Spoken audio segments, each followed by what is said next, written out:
The fact that a woman could step into a man's shoes and wear them rather comfortably posed an implicit challenge to traditional notions about femininity and female limitations. Scholars disagree over the long-term impact of World War II on women's role in American life and over whether the war period should be characterized as a time of continuity or of dramatic change in definitions of women's place. William Chafe is at one end of the spectrum, concluding that the war accelerated the movement of women, especially married women, into the labor force, while Leila Rupp feels that the war had no permanent impact on their participation rate. Karen Anderson agrees with Chafe that the war was an important turning point in that it began to make acceptable the notion that women could combine home roles and paid employment. She concludes, however, that women's secondary status within the labor force did not improve significantly and that the war's progressive impact was disappointingly weak. Susan Hartman believes that the war not only paved the way for homemakers to take on outside jobs, but laid down important bases for emergence of the second wave of feminism. At the same time, she notes that the other forces generated by the emergency undermined its potential to alter gender roles. Patrick Jans-Heim and Hans Gerth state this point in another way. Since the reader identifies with a particular hero model, the fictional hero, together with his or her status, qualities, and achievements, becomes an important vehicle of social values. Heroes and heroines become the carriers of specific American traditions. In addition, using fiction as a vehicle for propaganda is a potentially powerful technique because the reader is not examining the story in a conscious, rational way, and may therefore be more receptive to the message. Because advertisers must seize the viewer's attention and communicate a detailed message in one picture with a few words, the images they use must, of necessity, evoke familiar myths with powerful emotional force. The prominent media portrayal of women war workers was that they were young, white, and middle class. Furthermore, that they entered the labor force out of patriotic motives and eagerly left to start families and resume full-time homemaking. As historians have studied the war period, it has become clear that this image is almost completely false. Contrary to popular belief, the women who entered the war production were not primarily middle-class housewives, but working-class wives, widows, divorcees, and students who needed the money to achieve a reasonable standard of living. Most of them had pre-war experience in the labor force. A Women's Bureau survey of 10 war production areas analyzed the work histories of employed women in 1944 and discovered that only 25% had less than 2 years' work experience. Almost half had been in the labor force at least 5 years, and almost 30% at least 10.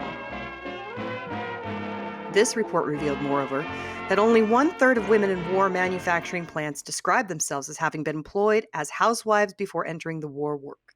Many of these were home workers who had been in the labor force prior to Pearl Harbor, but had withdrawn from the labor market due to the depressed state of the economy. Further evidence that women in the wartime labor force were primarily working class is that only 10% of women in war production centers had attended college, and fully 54% had not graduated from high school. In addition, half of the major production areas employed significant numbers of Black women. In 4 of those, they comprised from less than 10 to 19% of the female workforce and, in Baltimore, were 1/3 of all women workers.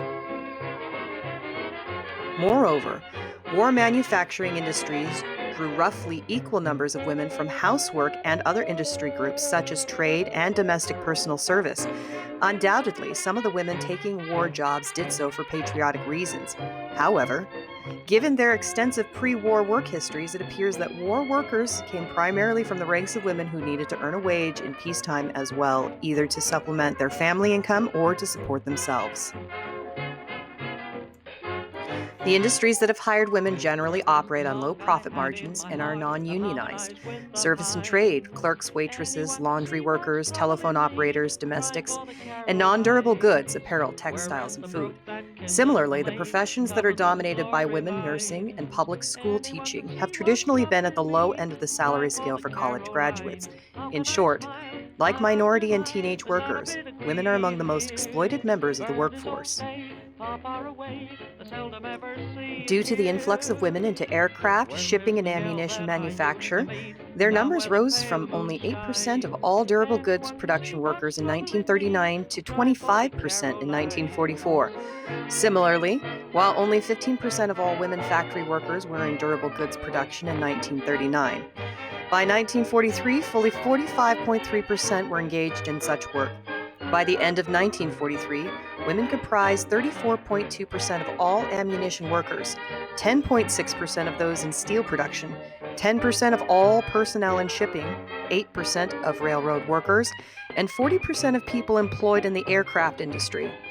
In addition, women went from 0.9% of all craftsmen, foremen, and kindred workers in 1940 to 1.5% in 1945, a small portion of the total, but a significant increase. Early plans to employ women reveal that federal policymakers, industry leaders, and war contractors assumed that the new hiring patterns necessitated by the labor shortage were temporary. They fully expected that new workers would be drawn from homes in which wives did not need to work and therefore would leave the labor market at the war's end.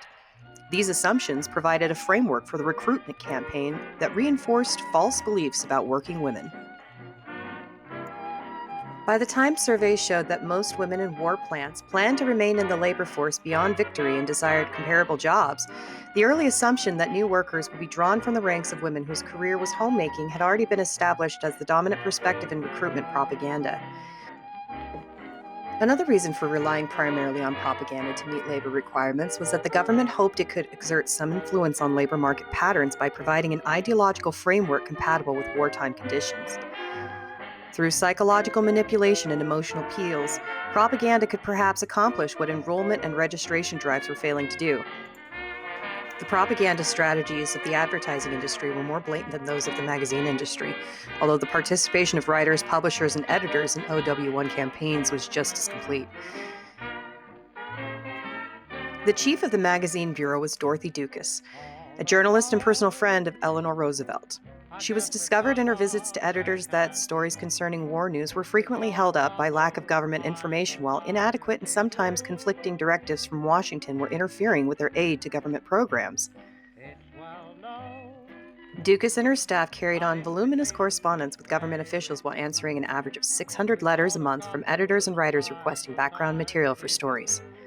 They took an active role in ascertaining the publicity needs of war agencies, information about which was sent out as suggestions for specific stories to individual writers.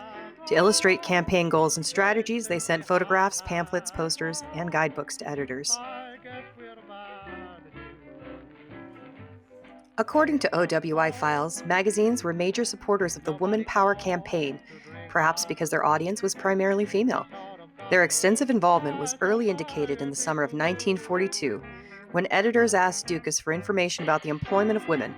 She, in turn, urged Elmer Davis to develop a coordinated policy on the subject. How many women were needed for what kinds of jobs, and where could they go for training? She also mentioned that magazines were taking the lead in mobilizing women through anticipating the need for daycare centers. Quote, "Magazine editors have been convinced that nurseries are necessary before the full woman power of the country can be tapped," end quote. They had complained that there was no real central source to consult for a list of centers and for procedures to get them established in war production areas. The Bureau reacted quickly to these requests, taking credit for a number of stories on woman power and labor needs that appeared in national magazines in the fall of 1942. The initial goal was to draw as many women into the workforce as possible, especially into industries that normally relied on male workers and that desperately needed them to manufacture war supplies. The campaign concentrated on two things: providing women with encouragement for entering the labor force, especially in male jobs, and convincing the public that traditional prejudices against working women were inaccurate and destructive to the nation's welfare. Messages fashioned for a female audience attempted to create new models of romantic fantasy that would point the reader in the direction of socially useful jobs and expanded her notions of those for which she was suited. One of the most dramatic changes brought about by the war was the positive image of married women workers that appeared during the recruitment campaign. A tabulation of the married female character and lead stories featuring women engaged in wage labor shows that in 1941, no married women were portrayed in occupations other than housework. In 1943, however, 18% of the female characters in the post engaging in wage labor were married, and half of these were in male work roles. The proportion of women workers who were married increased to 30% in 1944. In shows of the post-war transition period, there were more married women shown working than in 1941, but the proportion dropped to 11%.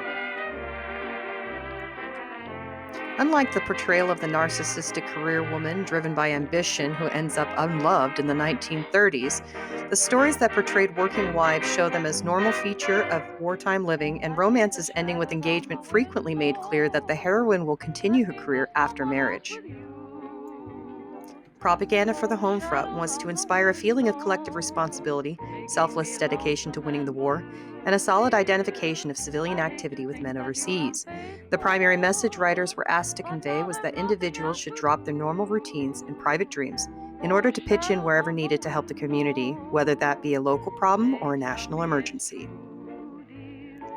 Female characters were the primary exemplars of these community-oriented, selfless attitudes. Perhaps writers found it easier to justify woman's civilian status and so make of her the representative of the home front spirit. In addition, selflessness was a well-established element in the traditional role of women, so writers could easily include it in characterizations. What at first glance seems to be a dramatic change in ideology, one which initially glorified women as workers, then as homemakers, was in actuality at least partially consistent with the portrayal of women's roles throughout the war years. The use of strong women in stories and magazines are good examples of how romance adventure formulas were used to attract female readers to war work. 3 issues the magazine War Guide repeatedly asked writers to stress were combating sabotage, setting stories in labor-short industries, and, most important, woman power. Since women were the major representatives of home front militancy, it makes sense that female military imagery abounded during the war. The woman in a non-traditional job was portrayed as valiantly leading the nation to victory. Women were provided with positive role models for entering male occupations, and the public was given a standard bearer of home front solidarity and protection. Of course, there was an element of truth in what advertisers were saying about wartime work. It frequently was exhausting, and there is evidence that many women could not cope well with the demands of families and enormous workloads at the factory. Unfortunately, the initial idea that working mothers could raise happy children was replaced by tragic portraits of families breaking under the strain of mother being away. By the spring of 1944, ads began dramatizing the unhappiness of children with war-working mothers. There were other propaganda strategies that contributed to a reactionary view of women at the war's end. One of these was that advertisers translated the complex issues over which the war was being fought into mythic symbols of national identity and meaning. The task of women in wartime propaganda was to preserve the integrity of family life and keep an orderly home to which soldiers could return. As the embodiment of safety and tenderness, the woman or wife stood for the survival of the country's humane values and served as the guardian of its spirit through holding her family together. The audience for True Story has long been known to differ from that of big slicks like the Saturday Evening Post. One feature of True Story that gives it significance for understanding working-class women perceptions of war is that its readers have seen it as mirroring their conflicts as being realistic and as providing them with the solutions to their problems. The formula of the confessions has been characterized as sin, suffer, repent. The heroine is victimized or violates norms of behavior, suffers the consequences, learns a vital lesson about life, and vows to live by the lesson she has learned. The confessions heroine, therefore, passively suffers both the cruelty meted out by her fate and the disastrous consequences of her own mistaken notions about how to find happiness. Another important goal of the recruitment campaign was to change negative attitudes toward employed women, especially married workers. The magazine War Guide informed writers that fictional characters ought not be shown as thinking that marriage was their only career in wartime, and the supplement for Confessions advised them to tackle the problem of male resistance to working wives. The imperatives of the recruitment campaign resulted in a strengthening of heroines' work identities and the portrayal of war work as a palliative to their sense of personal inadequacy, but the traditional focus of the Confessions on domestic life as the source of women's happiness created restraints on True Story support of the woman power drive, As a result, contradictory messages about how women could find fulfillment appeared throughout the war years. One way the Magazine Bureau helped magazines publicize war jobs was to arrange for editors to visit defense plants where they could gather material at firsthand on what factory work was like. The women were carefully selected to make war work look like an appropriate activity for wholesome women, since all enjoyed solid family lives. The feature also makes a point of saying that though women like their jobs, they will leave them eventually. Advertising filled the gap left by the fiction in its support for military recruitment. Though many companies ran identical ads in both magazines, the Post used family appeals and portrayed women in uniform in the company of men, whereas True Story featured servicewomen in isolation from men and families. The recruitment campaign produced a number of salutatory effects on the True Story formula during the war years. Women's class identities were heightened, as was their sense of themselves as workers. It was made clear that everyone had a valuable role to play in winning a noble cause, and that no matter how sordid one's past, it was possible to redeem oneself through war work. Finally, women gained a greater sense of their own power to create a decent life for themselves and were able to avoid the nightmares of passivity and self-doubt. Related to this overall improvement in the image of women was the increase in egalitarian images of women's role in society. The Post had portrayed egalitarian relationships and romances of the 30s in which competent, assertive heroines matched wits with suitors, and these images carried over into the war years. But the equality of women with men was further emphasized in its wartime fiction by the image of women blazing trails as a group rather than as individuals. Not only were women considered equally capable of shouldering work roles vacated by men, but women's work was depicted equally as important as men's work. The same glorification of women's work occurred in True Story. Although egalitarian themes and confession stories were much less pronounced than in the Post, writers portrayed women as equal contributors to and shapers of the nation. Another way writers from both magazines made war jobs look attractive was to dramatize the transformation of heroines into women who enjoyed a keener awareness of themselves as important because they were performing a crucial service for the country. The theme of moral regeneration through war work was a major one, as women in factories developed into mature, strong adults through meeting the challenges of long hours and hard physical labor. The beneficial impact of propaganda designed to inspire blue-collar labor force and the working-class housewife was that the war worker heroine could redeem herself through taking an important job.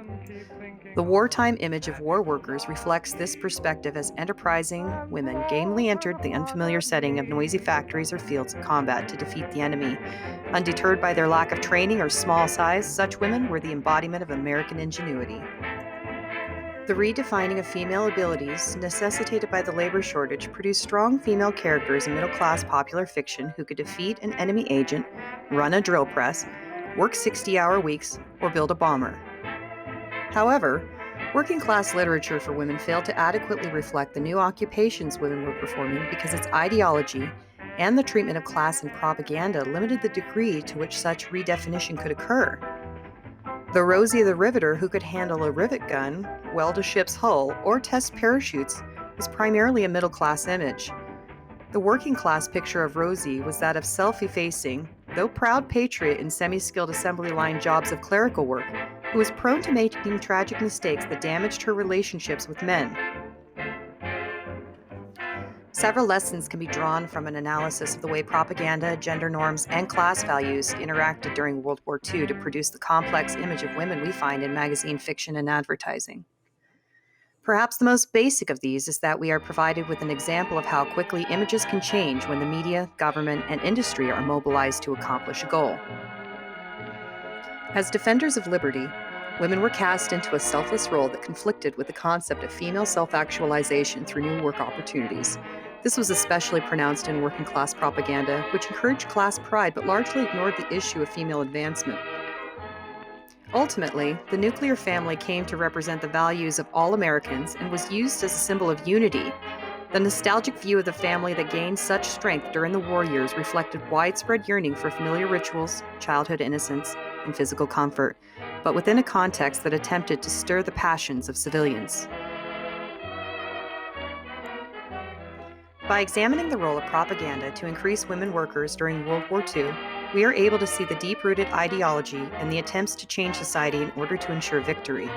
The intention of portraying women of the middle and working class as dependable, strong, intelligent, and capable of taking on men's work showed the united effort to work together in times of need. Relying on romance, tragedy, and sensationalism, magazines and advertisements sought to define the image of what a successful woman looked like in wartime. By establishing women as capable of providing both domestically and in the workforce for the war efforts through propaganda, they were able to change the status of working women as well as the overall culture. The invention of Rosie the Riveter was a symbol of all working women who were patriots, mothers, wives, sisters, and above all, Americans. By creating a single image that spoke to the public of strength and solidarity of working women for the war effort, women were able to gain social acceptance for their desires to roll up their sleeves and get to work. Unfortunately, when the war ended, these images changed to support the domestic work, as working women were expected to give the returning men the jobs for which they had worked so hard to obtain. Though women were expected to return home, many did not and fought to keep their high-paying jobs, even as the social propaganda turned against women workers. In the end, Rosie the Riveter had become a symbol of the fight that women would be facing, and the famous image of the woman flexing her arm wearing a bandana would become a symbol of empowerment as women took the propaganda the government had created and turned it against them. The fight for civil rights would continue, and the image of Rosie the Riveter would evolve into not just women who work, but every woman who seeks equality in work and society. We are all Rosie the Riveter, and her message belongs to those who stood up for women's rights to work with equal pay, equal say, and equal respect. Charlie, he's a Marine. Rosie is protecting Charlie. Working overtime on the riveting machine. When they gave her a production need, she was as proud as a girl could be. There's something true about red, white, and blue about Rosie.